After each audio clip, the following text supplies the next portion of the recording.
ప్రభునందు ప్రియులైన మీకందరికీ యేసుక్రీస్తు ప్రభువారి నామంలో శుభవందనాలు తెలియజేస్తూ ఉన్నాం. దైవజనులు బ్రదర్ భక్తి సింగ్ గారి పరిచర్యలో నుండి దైవ మర్మములు ఏప్రిల్ 23.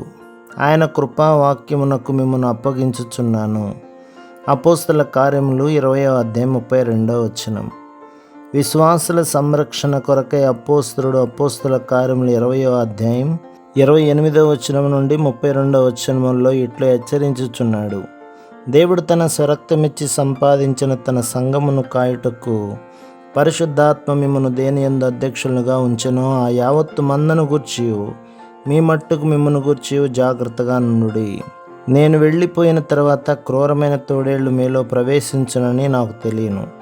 వారు మందను కనికరింపరు, మరియు శిష్యులను తమ వెంట ఈడ్చుకొని పోవాలనని వంకర మాటలు పలుకు మనుషులు మీలోనే బయలుదేరుదురు. అపవాది బహుగా పని కలిగి ఉన్నాడు. తోడేళ్లు వారిని ఎదుర్కొనును. వక్రజనము చేత వారు మోసగింపబడుదురు. అందుచేత పరిశుద్ధాత్మ సంఘముపై మిమ్మును నియమించి ఉన్నాడు. వారు దేవుని చేత నియమింపబడిన పనివారిని నిశ్చయము చేసుకొనుటకు పౌలు తానే వారికి 3 సంవత్సరముల పర్యంతము వారు తగిన రీతిని హెచ్చరికలు పొంది సంరక్షింపబడు నిమిత్తం కన్యళ్లతో బోధించెను.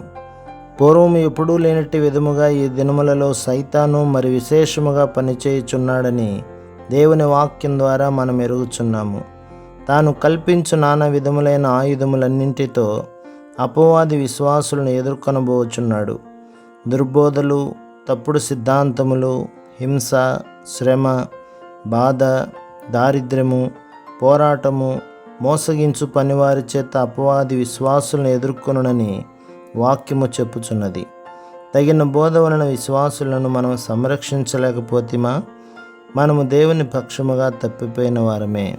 ఒక ఉదాహరణను చూచెదము. యుద్ధము కలగవచ్చునని ప్రజలకు భయమున్నది. రష్యా వారు తయారు చేయుచున్న ఆయుధములను గూర్చి వారు కొంత ఎరుగుదురు. దేశ భద్రత కొరకు అమెరికా వారు చాలా ద్రవ్యము వ్యయము చేయుచున్నారని వారు ఎరుగుదురు. వారి ప్రభుత్వము కూడా తమ సొంత దేశమును వారి మిత్రులను సంరక్షించుకొనుటకు ఏర్పాటు చేసుకొనవలెనని వారు సమ్మతించెదరు. యుద్ధము హఠాత్తుగా కలగవచ్చును.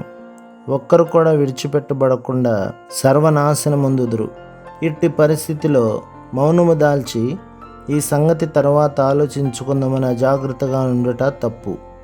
అపోస్తలుడిగా పౌలుకు వివిధ రకములైన పరిచర్య కలదు. అపోస్తలునిగా, ప్రవక్తగా, సువార్తికునిగా, కాపరిగా అతడు పనిచేయవలసి ఉండెను. దేవుని సేవకులకు ఈ దినములలో ఇదే పరిచర్య కలదు. అయితే మనము దానిని నెరవేర్చుచున్నామా? మనం ఈ పని చేయలేకపోయినట్టయితే దేవుని మందను సంరక్షించు పనివారిని దేవుడు లేపునట్లు ప్రార్థించదుము. అయితే దేవుని పనిని అడ్డుపరచవద్దు.